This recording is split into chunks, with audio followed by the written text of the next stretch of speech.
Sometimes in Excel, all the information is stored in a single cell, separated by commas or space or any other delimiter, which makes it difficult to analyze the data.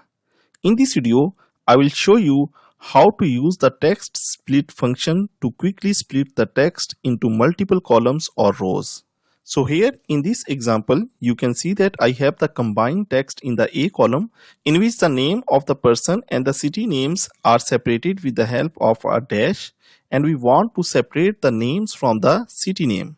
For this purpose, here in this B column, I'll use the text split function. So here I will write equal text split. First, I need to select the cell in which the text is present. So I will select this cell.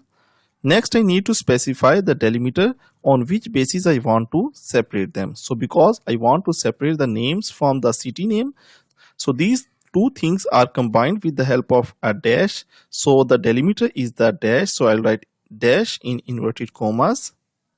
Next, I just need to close the parentheses and hit enter. So you can see I have separated the names of the person from the city name. Similar can be done for the rest of the data just by going to the first cell and then just drag it down.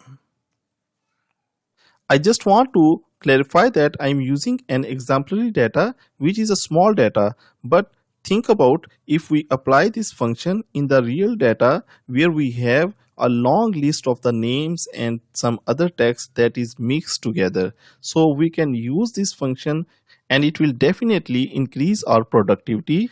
That's how you can use the text split function to separate the text into different columns or rows in Excel.